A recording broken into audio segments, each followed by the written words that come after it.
যেটুকু মানে পেপারে পড়ি সেটা হচ্ছে 30% মুক্তিযুদ্ধের কোটা প্রসঙ্গে ওনারা বলেছেন। তো ওইটা তো পরিপত্র কেন্দ্রিক সিদ্ধান্ত হাইকোর্টে। সরকার যদি এখন একটা নতুন পরিপত্র দেয় যে আমি একটা নতুন পরিপত্র দিলাম, ঠিক আছে মুক্তিযুদ্ধে 30% কোটা থাকবে, কিন্তু এটা সন্তান এবং পোষ্যদের ক্ষেত্রে প্রযোজ্য হবে না।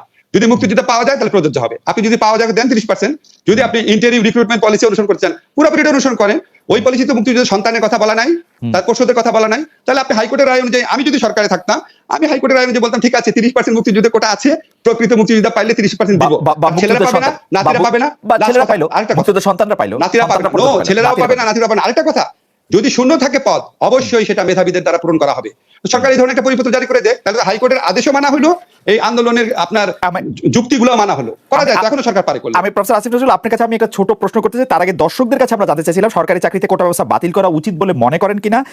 শতকরা 96% দর্শক মনে করেছেন যে তারা কোটা ব্যবস্থা বাতিল করা উচিত বলে মনে করেন, শতকরা 4% দর্শক এই কোটা ব্যবস্থা বাতিল করা উচিত বলে মনে করেন না।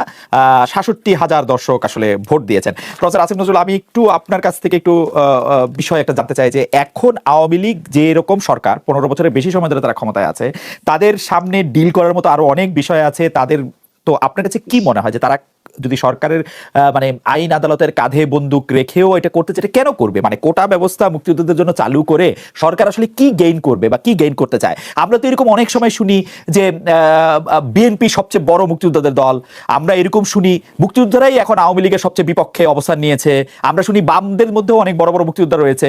তো এটা কইরা আসলে সরকার কি মানে অর্জন করবে?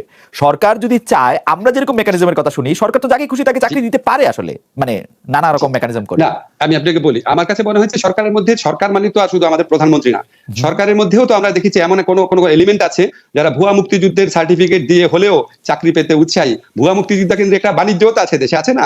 তো এই বাণিজ্যের লোকগুলোকে মারা গেছে, এটা সরকারের মধ্যে আছে, ঠিক না? 62,000 ভুয়া মুক্তিযুদ্ধ আছে, এই সার্টিফিকেট একটা বাণিজ্য আছে না? সরকারের মধ্যে একটা কোটারি অংশ আছে যারা ছাত্রলীগ বা যুবলীগকে বা তার কর্মীকে চাকরি দিতে চায়, মুক্তিযুদ্ধের কোটা দিয়ে থাকতে পারে, 1 নাম্বার। 2 নম্বর হচ্ছে আমাদের প্রধানমন্ত্রী যেহেতু উনি একটু, আমার কাছে মনে হচ্ছে একটু জেদ করে বাতিল করেছিলেন, সেই জন্য মানে হয়তো উনি অন্য কোনোভাবে, মানে উনি অসন্তুষ্ট না, এটা অন্য কোনোভাবে রিফ্লেক্টেড হতে পারে যদি আপনার অ্যাটর্নি জেনারেল অফিস খুব স্ট্রংলি এটা পারসু না করে, হতে পারে। আর 3 নাম্বার হচ্ছে আপনি যেটা বলেন সরকার এটা কি করবে, আমার কাছে মনে হয় কি, ধরেন এটা একদম একটা সত্যি কিনা আমি জানি না, এমনি ধারণা, যখন এখানে ভারতকে যেভাবে আপনার রেল করিডোর দেওয়া হয়েছে, এটা নিয়ে